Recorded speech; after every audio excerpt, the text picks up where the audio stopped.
मेरे मीठे बच्चों, तुम मुझे ईश्वर, अल्लाह, शिव, यहोवा, गॉड आदि नामों से पुकारते हो। तुमने मेरे लिए मंदिर, मस्जिद, चर्च एवं गुरुद्वारे बनवाए। तुमने वेद शास्त्र और कई प्रकार की धर्म पुस्तकें लिखी। मेरे पास पहुंचने के लिए तुमने पूजा, अर्चना, तप आदि किए। तुमने मेरे नाम पर अनेक युद्ध किए और मेरे लिए कई त्याग व बलिदान दिए। लेकिन दुर्भाग्यवश न तो मुझे कोई भी प्राप्त कर सका और न ही मेरे पास पहुंच पाया। वास्तव में मुझे जानने से पहले तुम्हें ये जानना और महसूस करना है कि तुम स्वयं कौन हो। तुमने अज्ञानतावश स्वयं को भौतिक शरीर मान लिया है। इसलिए तुम जाति, धर्म, रंग, भाषा व राष्ट्रीयता के नाम पर भेदभाव करते हो। स्थूल नेत्रों से दिखाई देने वाला तुम ये नश्वर शरीर नहीं हो। तुम तो अविनाशी आत्मा हो जो भ्रिकुटी के मध्य में स्थित होकर इस शरीर को नियंत्रित करती हो। अतः स्वयं को शरीर द्वारा कर्म करने वाली आत्मा अनुभव करो।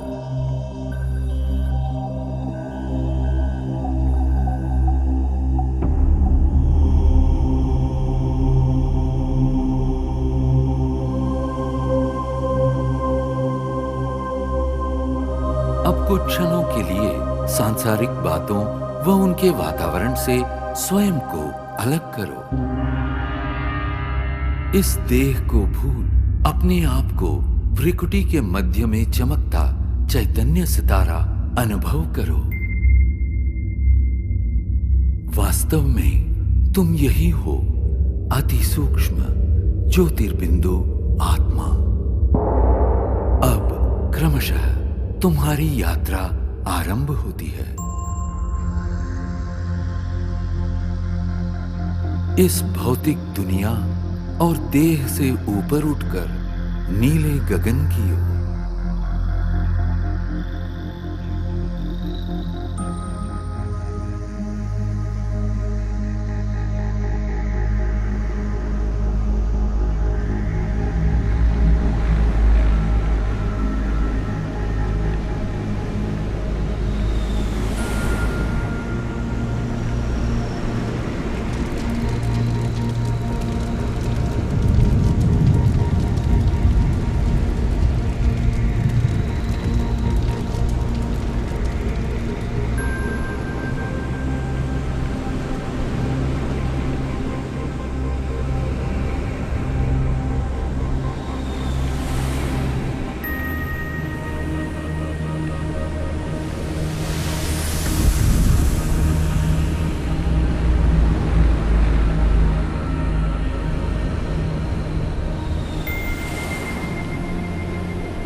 सूर्य, चंद्र, तारागणों से भी पार अब तुम एक सुनहरे प्रकाश युक्त दुनिया में पहुंच चुके हो।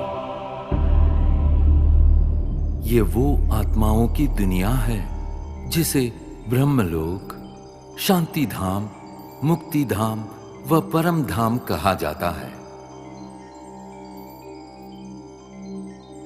ये मधुर, शांतिपूर्ण दुनिया तुम आत्माओं का और मेरा भी मूल निवास स्थान है। मैं तुम आत्माओं का पिता, परम पिता परमात्मा शिव हूं।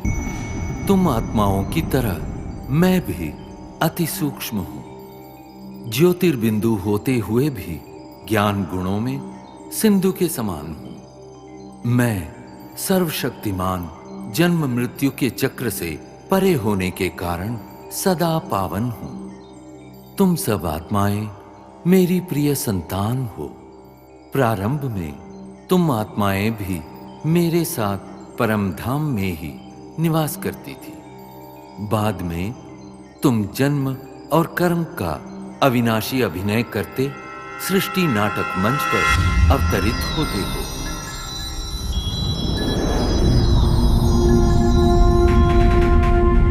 ये अनादि अविनाशी नाटक सतयुग, त्रेता युग, द्वापर युग और कलियुग 4 युगों में विभक्त है। प्रत्येक युग की अवधि समान रूप से 1250 वर्ष है और इस कारण पूरे कल्प की आयु 5000 वर्ष है। हर 5000 वर्ष में इस सृष्टि चक्र की हूबहू पुनरावृत्ति होती रहती है। कल्प के आरंभिक काल में सभी प्राणी और प्रकृति के 5 तत्व पावन थे। उस समय संसार सुख, शांति और आनंद से परिपूर्ण था।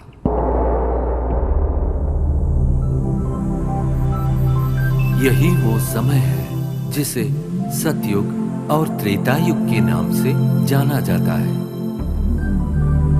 जहां तुम देवी देवता के रूप में रहते थे।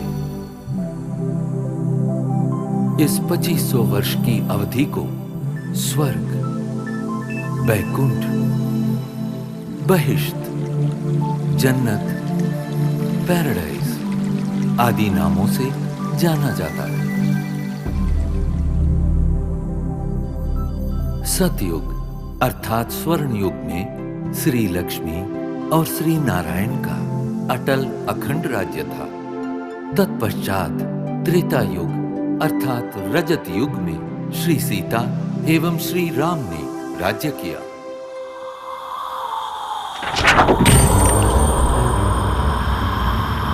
द्वापर युग में देहभान के कारण तुम विकारों में प्रविष्ट हो गए और इस कारण अपनी शक्तियां खोने लगे।